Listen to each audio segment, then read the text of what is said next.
tell us something about rational affine surfaces with huge automorphisms. Yes.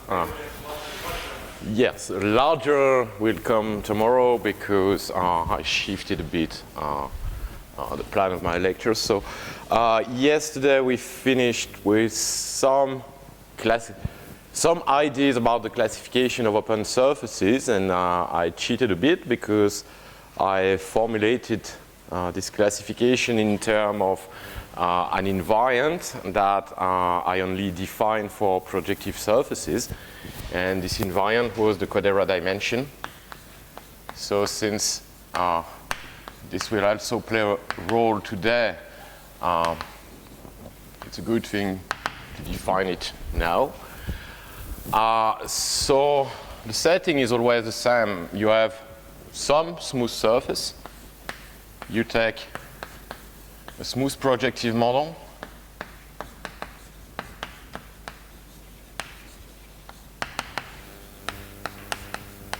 And B is, well, I didn't say this time it's open.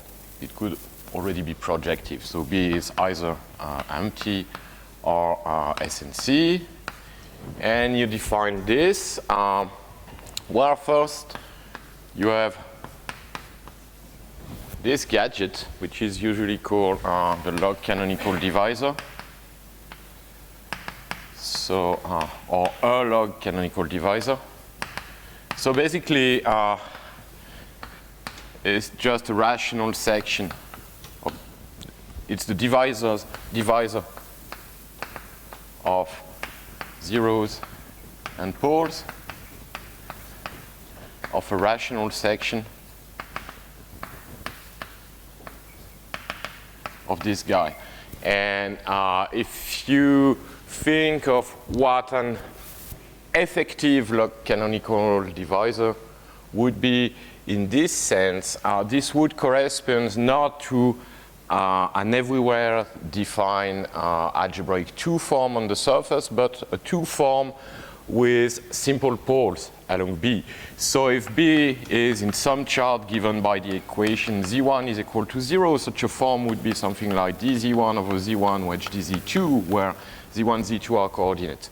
And if it is defined like this, then you have dZ1 over Z1 wedge dZ2 over Z2. And somehow this explains this French terminology of log everywhere, because there are logarithmic forms somehow.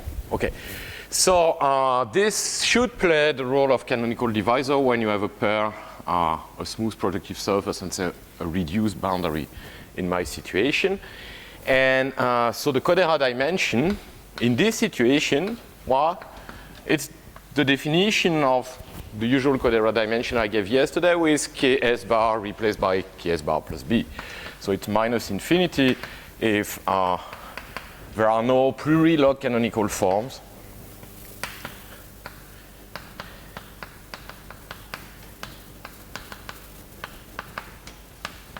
Or the supremum of the dimension of the images. So you look at this linear system.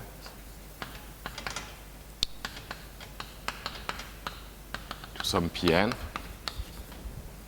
And you take the supremum of the images. So as it is given, it's an element which is either minus infinity, 0, 1, or 2.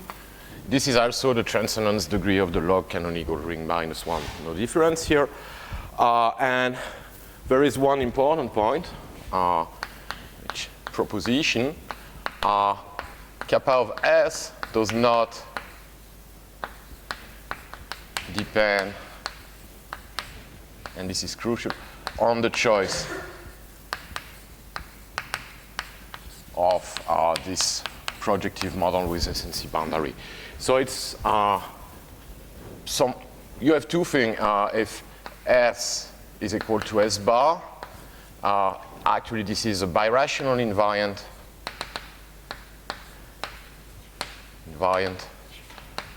of S bar. Otherwise, it's a biregular invariant of S. And certainly not birational invariant. but you'll see this through the sketch of proof. So let me cheat a bit. You want to show that it does not depend on this when the surface is open at the beginning. So you take another smooth model, and by Zariski's strong factorization theorem, all of these models are related by sequence of blow-ups of points along the boundary and blow-downs of curves along the boundary. So you just have to check what happened for this definition when you blow up a point on the boundary. Check the behavior under the blow-up of a point on B. Well, okay, so you blow up this point, and here you have, remember, we want to keep the inside part the same. So our new boundary should contain the exceptional divisor with multiplicity 1. So this is what? This is just the pullback of B if P is a simple point, right? If I'm just blowing up one point, when I take the pullback, I see one copy of the exceptional divisor. Or P upper star of B minus E. So E is exceptional divisor in case I'm blowing up a double point, right? And on the other side, we have the ramification formula, right? Good. Now, this just means that, let's call this, is either P upper star of this. So in which case, if I compute growth of section on S tilde or on S, I see exactly the same thing. Or this plus E. So I'm adding some effective divisor, and so this could affect the behavior of the space of section, but I'm adding exceptional divisor. So if you look, well, this is a classical thing. Maybe if some of you didn't see it already. Okay, you look at this exact sequence on S tilde. So this is just the ideal sheaf of the exceptional divisor.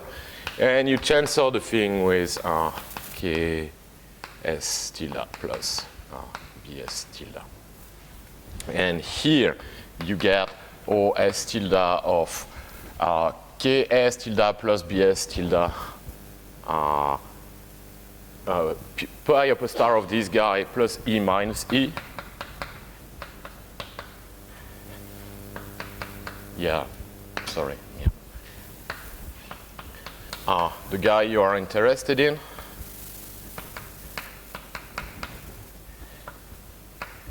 And OE of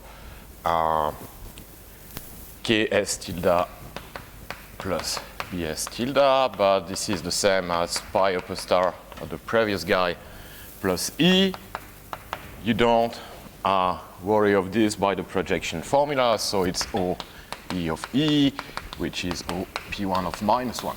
Now you just take long exact sequence of cohomology, and you see that the H0 of this goes into the H0 of that, and H0 of O of minus 1 is 0, and you get your isomorphism.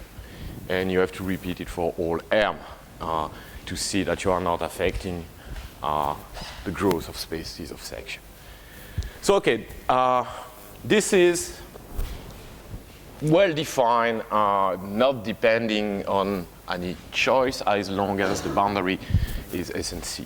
So let's maybe look at example to give you a feeling of what it is. So let's take a smooth projective model to be P2, and so this will be B, and this will be S is kappa of P2 minus B. Okay, if B is a line, well, you K P2 is minus 3 times a line plus a line minus 2 times a line. So you will never see section in multiple of never see section of this log canonical divisor. So here you get minus infinity. Okay, 2 lines, same thing. A conic, same thing. Let's go for 3 lines. Okay, 3 lines in general position. Canonic K P2 plus B becomes the trivial divisor, Codera dimension 0. I can remove an elliptic curve, same thing. Or I could remove a conic and a line transversal to it, same thing. Okay, let's continue. So this is still B, and this is still kappa. Now I can start to do stupid things. 3 lines not in general position. Well, it's not an SNC divisor, so I have to do some blow up to compute this Codera dimension. And in this case, you blow up, you see some F1 with 3 fibers removed. And if you compute things, you see that here the Codera dimension is minus infinity. Or you could take this, a line and a conic tangent to it. Same problem, you have to take a resolution to compute, again minus infinity. You could take a cuspidal cubic, still minus infinity. So is F1 with 3 fibers removed or F1 with a section on 3 fibers? Or you have to keep the inside part unchanged. So you have to put the exceptional divisor in the boundary each time. So I don't have something like You have to put it in the boundary. I added to the boundary. Yeah, yeah. It's really F1 with the exceptional section and 3 fibers removed. And definitely it's covered by images of A1, so it has to have negative Codera dimension. A smooth curve, yeah, the nodal case is funny because I guess here that you have Codera dimension 1, you have to remove the node, you blow up to get back to this situation on F1. And here you see a C star fibration, no longer an A1 fibration. And you increase the Codera dimension by, in this case. And now if you take, so it's a nodal cubic. Yeah, it's a bit misleading at the beginning. And if you take any smooth curve of degree bigger than or equal to 4, well, canonical divisor plus your curve is ample, log general type. So you see how far the Codera dimension for an open guy is from being a birational invariant. You have plenty of rational open surfaces of log general type. Can you said that if you are covered by A1? Yes, necessarily the Codera dimension is minus infinity. Well, I mean, this measures forms with a simple pole at infinity. And there is no form with a simple pole at infinity on A1. So as soon as you are covered by images of A1, you have no chance to find this.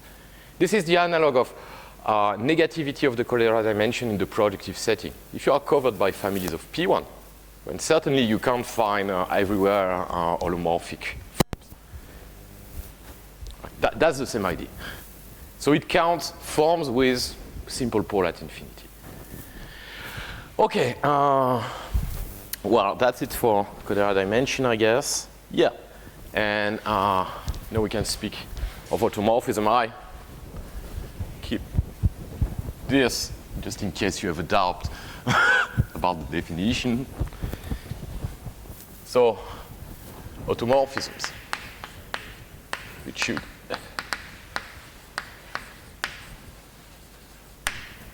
now, again, the projective case is somehow well understood, complete case. So, well, I can mention some names. I'll explain you a bit after.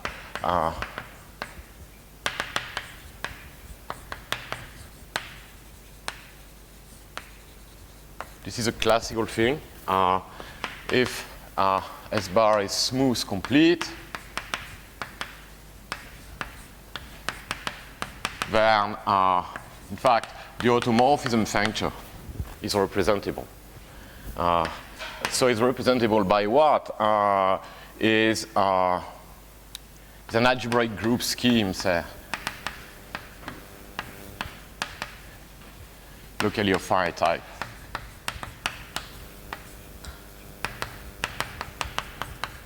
And in particular,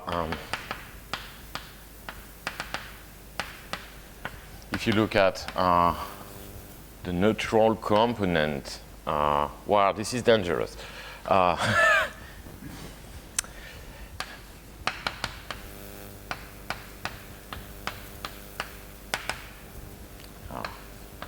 have to discuss what we mean by an algebraic group at some point. Anyway, the point is, if you start from a projective variety, you can just construct automorphism R as particular type of morphisms from your projective guy to the projective to itself. And these morphisms are parameterized by a closed subscheme of the Hilbert scheme of the graph, and this is an automorphism from an open subset of this. So it's an open subset of some Hilbert scheme. So usually it has infinitely many components, but each component is quasi-projective, and in particular the neutral component is contained in a quasi-projective variety. Okay. In the complete case, this is more subtle because there is no kind of Hilbert scheme argument here. So it's based on Schlesinger criteria for algebraization of formal moduli. This is a, you prove that this guy is pro-representable, and then with a lot of work, you prove it's actually representable. So, but, okay, the projective case should be quite clear here. So, okay, we saw on the first lecture that this is far from being true for open surfaces. So, and I gave you an example. So if you look at just polynomial in one variable equipped with the addition. So this is essentially some inductive limit of additive groups. And this sits inside the neutral component of the automorphism group of A2 as automorphisms of the form xy goes to x, y. So who is S bar and who is S in the theorem? They are the same. Everything is bar. Yeah, everything is bar here. Sorry. Yeah. So you see, here in the neutral component, you have some infinite dimensional kind of algebraic group. Well, it's not bad guy, but still, it's not an algebraic group. Okay.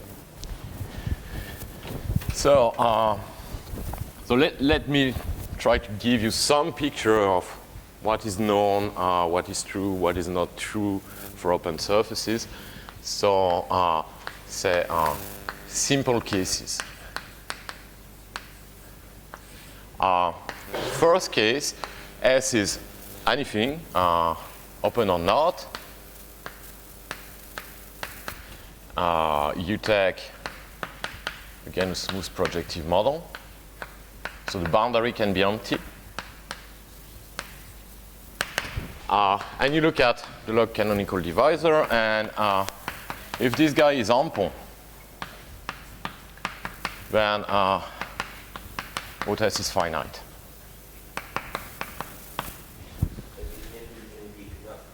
Yes. Well, yes, you have to work more. Yeah.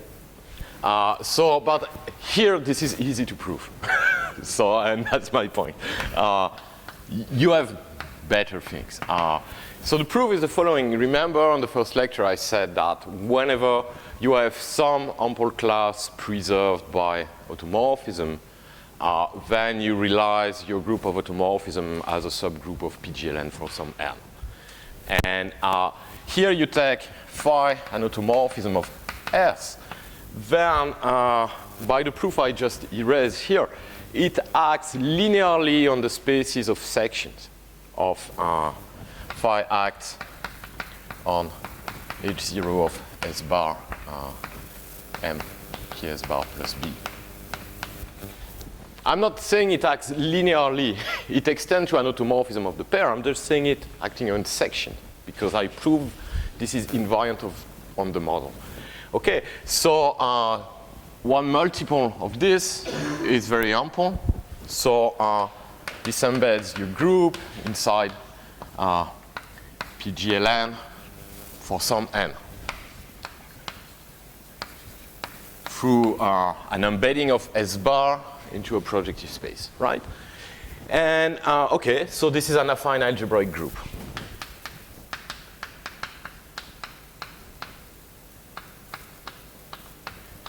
Okay, and now you look at odd 0s. So if it's non-trivial, well, this is an algebraic group, so it contains either an additive group or a multiplicative group.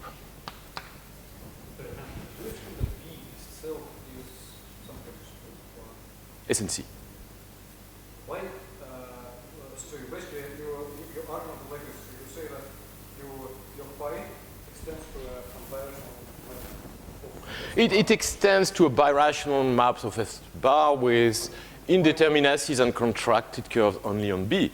But I'm not saying it extends to morphism from S bar to itself. Sure, but then for this action on H0, you have to know that K at bar plus B is reserved. At least it's close. Yeah. Well, it acts on the space of section because I can go to another model and the space of section doesn't change, if you see.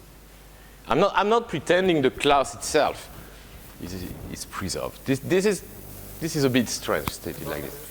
Yes, yes. Well, I'm not saying that if you look at the birational extension, it pulls back Ks bar plus B onto Ks bar plus B. Yeah. It acts on the set of section, essentially by definition, because if I take a resolution, I'm not changing the spaces of section. The proof is erased, but there is a canonical isomorphism each time. That's a bit strange, I agree.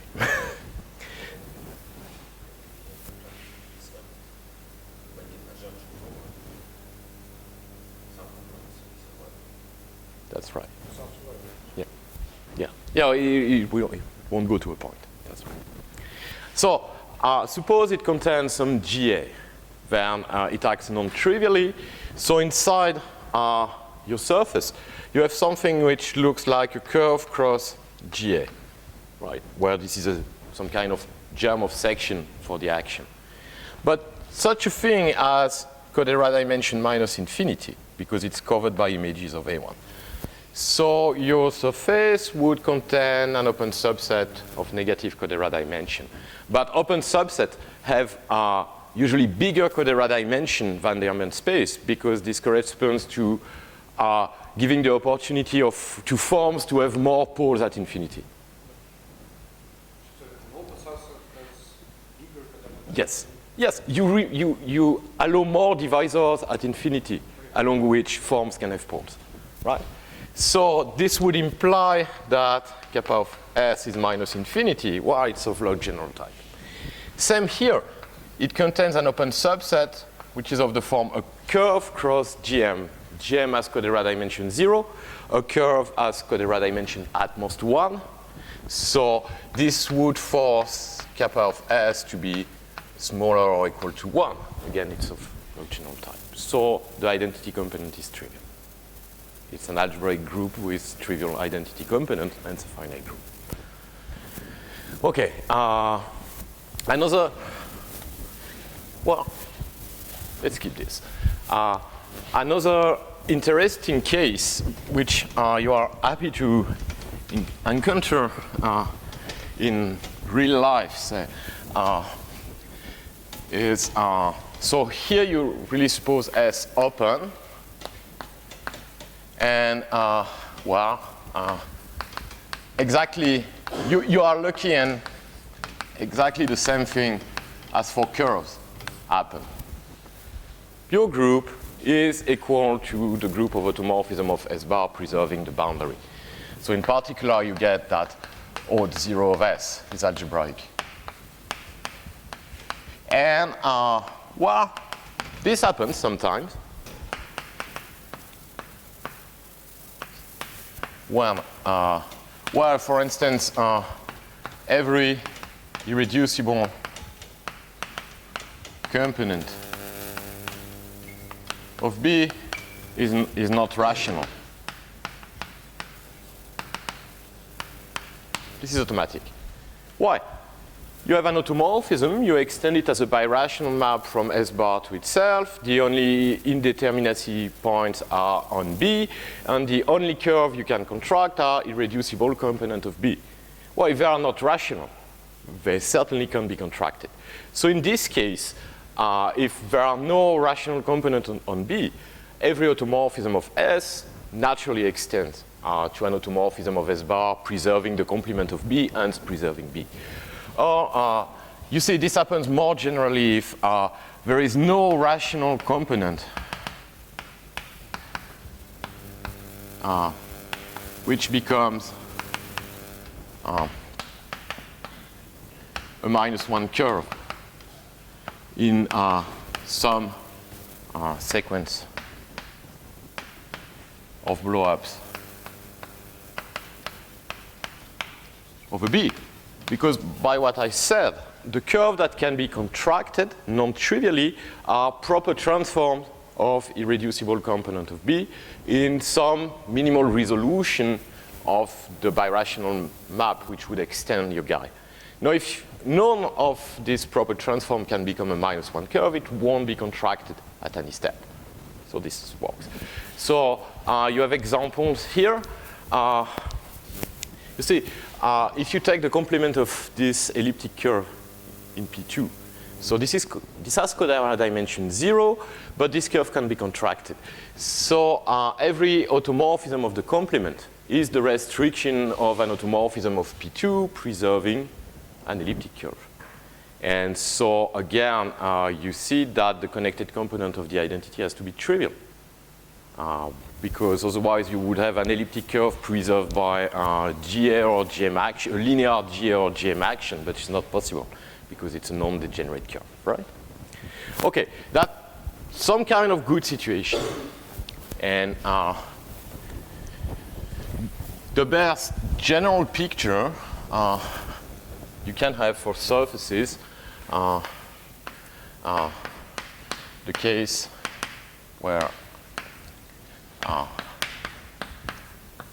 so if the codera dimension is non-negative, if it's not covered by images of A1, say, then there is a theorem due to Itakia. I will state a weak version because it claims a stronger version, but there is certainly one lemma missing in the proof somewhere.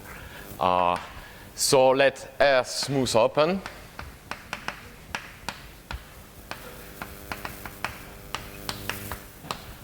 Then every algebraic subgroup of the connected component of the identity is a quasi-abelian. Okay, this is a fancy term for something simpler. Is a quasi-abelian variety of dimension at most 2 minus the codera dimension. So you see, if the codera dimension is non-negative, if you are looking for algebraic subgroups of the identity component, they have a very, very bounded dimension. So you say every algebraic subgroup, but so you don't know that. Yeah, Ithaka claims that this is an algebraic group, but there is no argument for this. He proved that every algebraic subgroup has this property. But you have to prove that, families of automorphism are bounded somehow.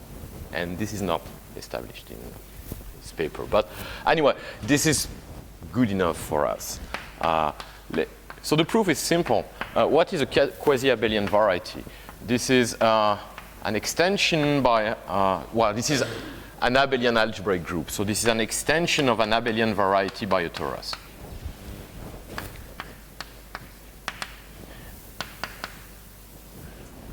Torus. Okay. So this is something of Codera dimension 0 in particular. An abelian variety has Codera dimension 0, the usual one, and the torus has Codera dimension 0. So you take this algebraic group, and by general result on algebraic groups, this is an extension of an abelian variety by an affine group. Okay. Well, suppose this affine group contains an additive group. Then, same as here, you would have an open subset with negative Codera dimension, but I precisely assume that the Codera dimension is non-negative.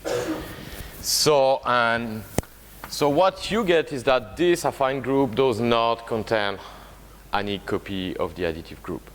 So this affine group, H is a torus. So that's the first ingredient, so at least you get this. And the second ingredient is that a quasi-abelian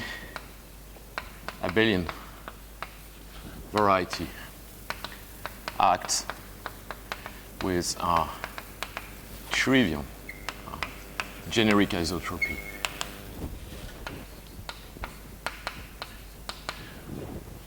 This means you have this algebraic subgroup, and the isotropy subgroup of a generic point is trivial. So the variety contains an open subset which is isomorphic to its quotient by the group cross the group. I know you just discuss and you see that you have no choice. If this is two-dimensional, the variety contains an open subset of Codera dimension 0. If it's one-dimensional, it contains an open subset which is the product of a curve by something of Codera dimension 0. So the Codera dimension is at most 1 in this case, etc. And well, in particular, from this, you know that the dimension cannot be bigger than 2. And then, depending on the Codera dimension, you have to subtract bits. So you can just finish the proof yourself with these indications. So now we come to the more difficult cases. Negative Codera dimension. Well, really, just one remark. This is really an upper bound, right? We saw in that case of an elliptic curve, that it could be a torus, or well, this is an affine variety, the complement here, right? So the abelian part of any algebraic subgroup of the automorphism group is trivial. So this theorem says, okay, the neutral component is at most a two-dimensional torus. But here, actually, we get a finite group. So I'm not telling it's always a torus or a big quasi-abelian variety. It can really be strictly small.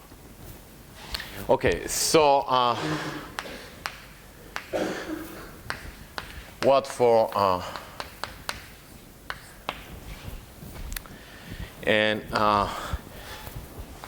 So I told you yesterday there is this big piece of the classification theory of open surfaces, which says S open, and if you take such a smooth projective model with B connected, then S is A1 ruled. So it contains an open subset, a base cross A1. Right. This is really crucial. In particular, what you can just check, suppose S is affine of negative Codera dimension, then there exists a fibration with general fibers.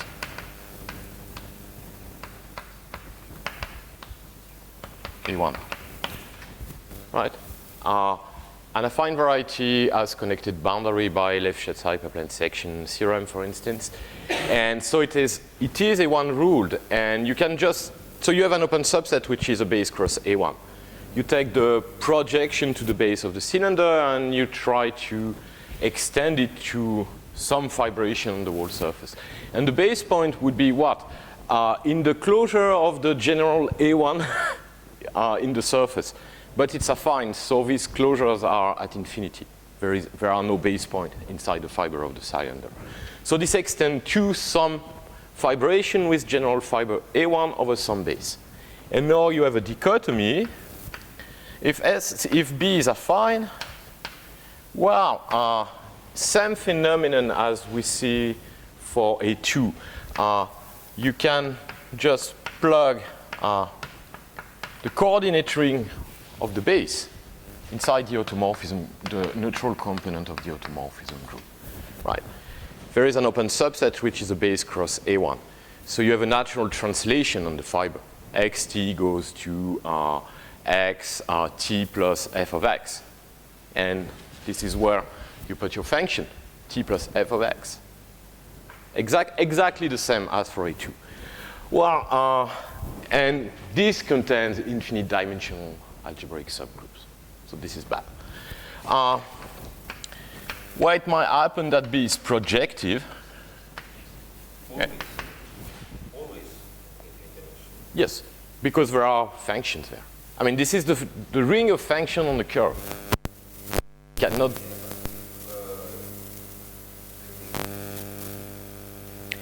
If it's affine, it's huge. I mean, that's a one-dimensional ring of a C, right? But if the base is projective, you don't have much function. And this exists, right? You take P1 cross P1, you remove the diagonal, and you take the projection. Well, this is a smooth affine surface, and it has an A1 vibration over P1. This is possible. Well, usually, this does not give much contribution. But you see, this guy has a big automorphism group, so it's not because you have vibration over P1 that you don't have vibration over A1. That's a huge mess. There is no classification of smooth affine surfaces with A1 vibration only over projective curves, and what are their automorphism groups. And there are examples of this type where there exist examples, maybe tomorrow if I have time, so you have a vibration, S is smooth affine, this is an A1 vibration over P1, and the automorphism group of S is Z2. This happens. So it can be big or very small. So that's a very bad case. But you see, somehow, what this says here, the more A1 vibration over an affine base you have, the bigger the automorphism group will be. And well, there is one very familiar affine surface with many A1 vibration over affine bases. The case of A2. Right, at least you have two different A1 vibrations. First projection, second projection. And here, there is some famous theorem which has nothing to do with birational geometry. A priori, it says the following. Out of A2 is the free product of two groups of. So there are two groups. These are called triangular automorphisms, and there are things of the form xy goes to ax plus b, cy plus p of x. Some slight generalization of the one I wrote earlier, and affine automorphism. So this is just GL2 semi-direct product with J squared. I'm sorry? Slightly amalgamated. Yes, it will come. Is the free product of these two groups amalgamated, amalgamated over their intersection. Okay, but So this means you take the free product, but there are some triangular which are affine, so you make identification. But somehow it's essentially a free product of an algebraic group with something which is very far from being algebraic, because we already saw it's infinite dimensional. So it's much bigger. In particular, you can find automorphism for which the degree growth of iterates is exponential. You are very far from preserving fibrations or whatever. And I hope I have time to give you an idea of the proof. Yes? Oh, perfect. So idea of the proof.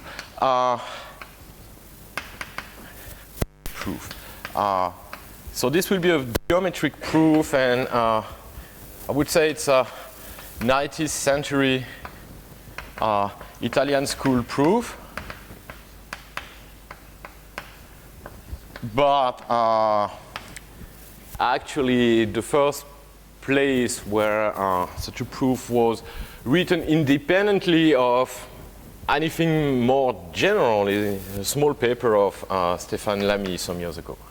Well, it was certainly well known by some people in this room for a long time earlier, but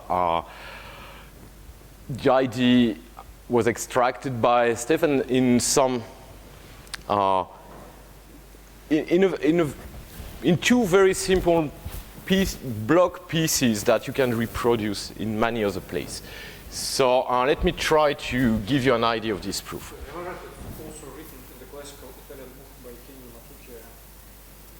Kenji Matsuki. Classical Italian book by Kenji Matsuki. Yes. No. He claims there is a proof using log-Sarkisov program by one of his students. I mean, there's some and there is no proof. No, I think there is some argument using like toric surfaces and arguments. Really. I'll tell you what is the correct log MMP proof tomorrow morning. I mean, there is no log-Sarkisov to be used there. That's the wrong idea. I'll tell you why. So anyway, let's just reinterpret these algebraic things in a more geometric way. So, okay, you fix an embedding of A2 inside P2 and a line at infinity. Take your preferred model. Then, well, the affine automorphism of A2 are exactly the automorphisms of the pair. Right? Automorphism of P2 preserving a line. And what for triangular automorphisms? Well, triangular automorphisms, they are what? They are birational transformation of this pair, let's say J, which have a proper base point. So the proper base point of J is the point 0, 1, 0, if I'm not mistaken. The proper base point of the inverse is the same. And they map a number of the pencil of lines, let's say, and lines through B of J are mapped to lines through B of J minus 1. Okay, I'm just saying that it preserves the pencil of line given by the first projection on A2. So triangular automorphism form a particular class of birational maps of pairs. And now let me state slightly more general definition.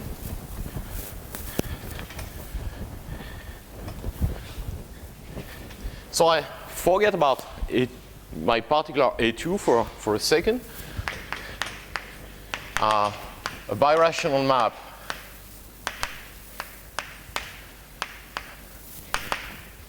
tau from, so you take P2 a line, you go into P2 some other line.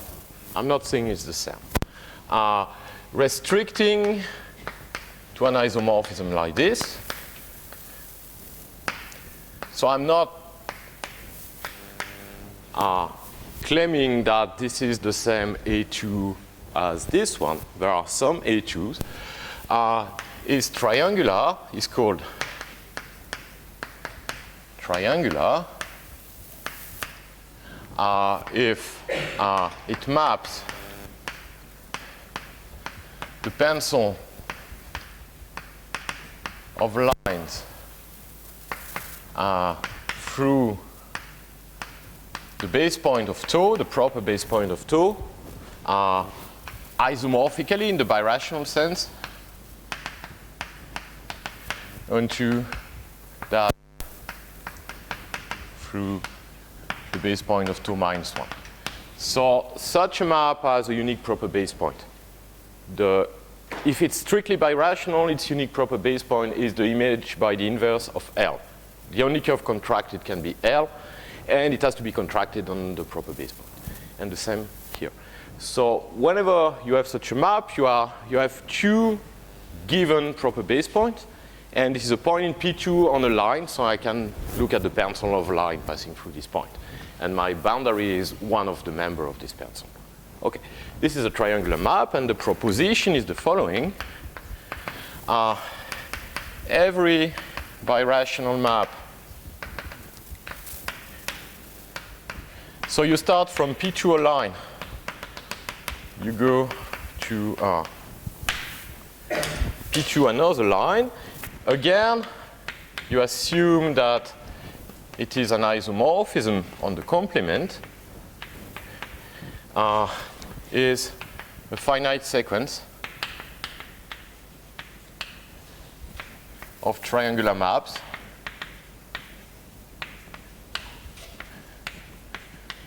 followed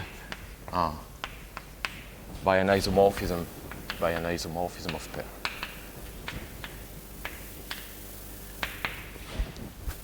And I claim that this is the Young theorem,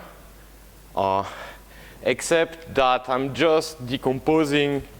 I mean, if you plug here P2 L infinity, P2 L infinity, I'm decomposing an automorphism into a sequence of birational isomorphisms which are not automorphisms. That's a strange way of presenting a group. So let me first explain you how to recover Young's theorem from this and finish with some argument of proof for that.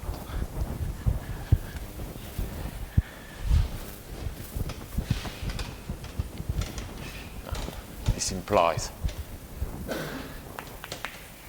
this immediately implies Young's theorem. Okay, why? So you start from P2L infinity. Well, okay, let maybe be even simpler.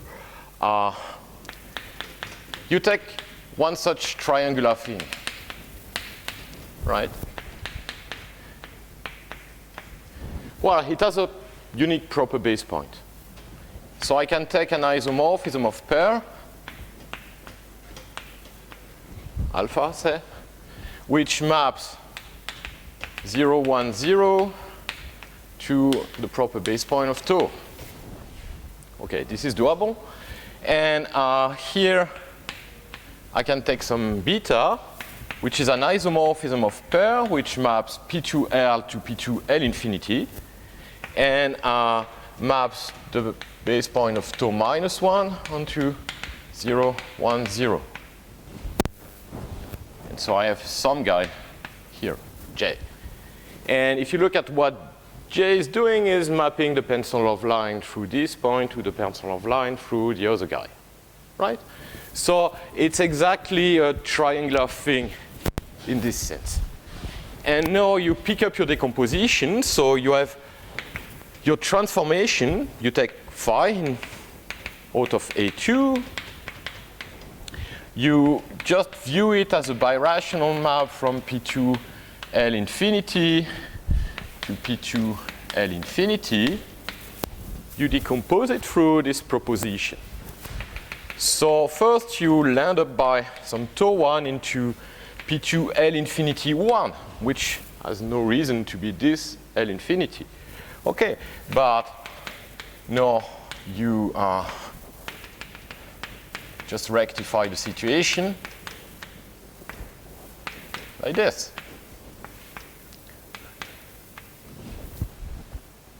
And then you land into some P2 L infinity 2, etc. by some tau 2, and you finish by, I don't know, P2 L infinity n and some isomorphism of pair beta n plus 1 between P2 and L infinity from the proposition.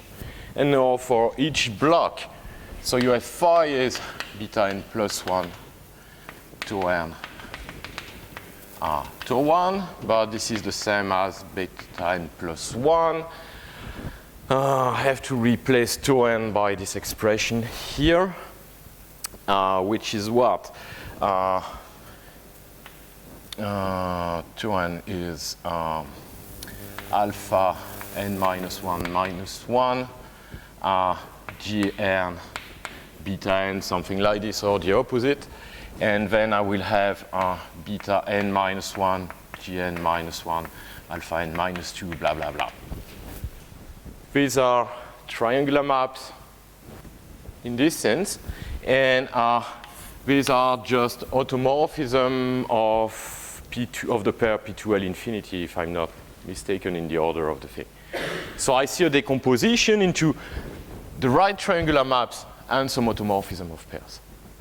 But you see, via this kind of proposition, I have somehow hidden the contribution of isomorphism of pairs. I'm just keeping the non-trivial part by rational triangular maps. Okay, so let's try to prove this in 10 minutes. So proof of the proposition. So let me try not to get too messy. So you start from P2L prime, and you want to end up there on P2L. That should be enough. Okay, so you have this map. I don't know, let's give it a name, phi. And you want to decompose it. So first, if phi is regular, it's an automorphism of pair, right? So this is the last thing, followed by an isomorphism of pair. So we may assume that phi is not regular. So it has a unique proper base point.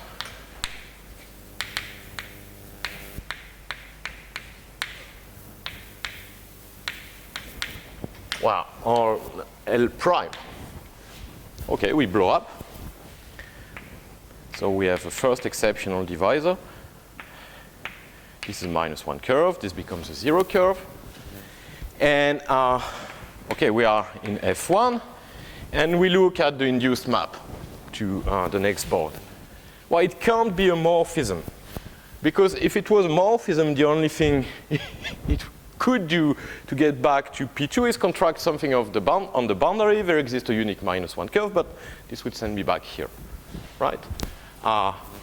Then a second base point is necessary. And the second base point is unique because, again, this is the point where L is contracted back, okay? And it has a second base point is necessary. It is on E1, no choice. Sorry, did Italian text used Herzebrück or blow-ups? No. No, but why? Yeah, I'm saying that this is Castelnuovo-Noether philosophy. I mean, this should have been written by the Italian school. Probably they didn't care about this, but I mean, it's simpler than the proof of Castelnuovo-Noether theorem. But it appeared 60 years after by algebraic methods. I don't know why. Anyway, so we are here and we have to blow up another point, which is on E1. So you have two choices. Either you blow up a point on E1, not on L prime, but then all further blow up will be on the inverse image of the next exceptional divisor. So this curve will remain all the way a zero curve. But we know that it has to be contracted. So it has to become a -1 curve. And the only chance it has to become a -1 curve is at the second blow up if we blow up this point. So we have no choice. We blow up this second point.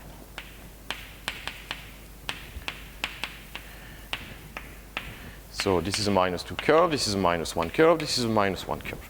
And we have a map factoring there. And now we know that in any case, L prime will be contracted. Okay, let's contract it. And now we go down to F2. But now E2 plays the role of L prime. And we have an induced map here. It can be a morphism, because the only thing it could contract is this -2 curve. And now you have two options. So there exists, again, a unique base point, which has to be on E2. Either it is here or here. If it is here, well, we are back to the same situation, except that we start from F2 instead of F1. So we do the same process until we reach some Fn-1. Then we go to some Fn. So now the situation is like this. This becomes a -n curve. This is En. Here we had the E1, En-1. We did elementary transformation here. So En-1 is contracted to some guy here. And the next base point now is on En, but not the intersection point. So we are blowing up here to create a new curve, En+1. So -n plus 1, En+1. And we look at the map factoring there. And it cannot, well, it has to contract one of these two guys. Certainly, it won't contract En because this would send them back. So it's not contracting En+1. So En has to be contracted by the map there. So we can go down, back again to Fn-1 by the contraction of En. So you see something happened here. This is the first time where the base point left E1 to be on the fiber but not on E1, right? Well, and okay, now we continue this argument.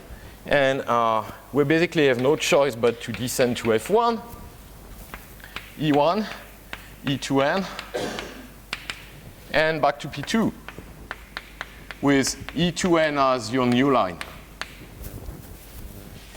And so I factored my phi into something which is of the form τ1, phi1. Now, this is certainly a triangular map, because all what I did was preserving the vertical person. Triangular. Right? And well, the number of indeterminacy points of phi1 is certainly much smaller than that of phi. So the number of indeterminacy of phi1 is strictly smaller than the number of indeterminacy of phi. This is it. I know that by induction on the number of indeterminacy point that this phi1 can be factored. And I get my factorization. Okay. I guess it's a good point to stop.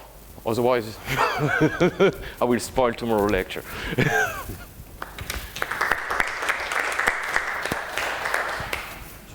any questions? Well, it's not written. Oh, Okay, this is written in a paper of Stéphane Lamy, maybe not exactly, well, okay, not using this, but something like this was written after one by Stéphane and I in some other paper, but I will explain this, how you can just forget about A2 and prove exactly the same thing for pair consisting of a surface and a P1 on P1 with non-negative self-intersection as boundary. This works exactly the same in a log MMP setting. So this will be for tomorrow, and this part is written somewhere. Yeah. So this version change in 140 years because the theorem is known, but the proof is not yet written completely. Yeah, well, okay. There is this proof here did by a student of Matsuki. You can consider it a proof. He's using very complicated argument to go through a brute force application of log-Sarkisov program to such birational map. And using a lot of toric geometry, he pretends he can prove that it gives a proof of Jung's theorem. Okay, this is an accident. This has nothing to do with log-Sarkisov program. Something is happening. I'll tell you tomorrow why you can see it through a Sarkisov program, but why it's a wrong idea, because there is no natural Mori vibration there, actually. Okay, so, yeah, things are still. Other questions? No, we'll thank Adrien again. We're going to break just for 5 minutes.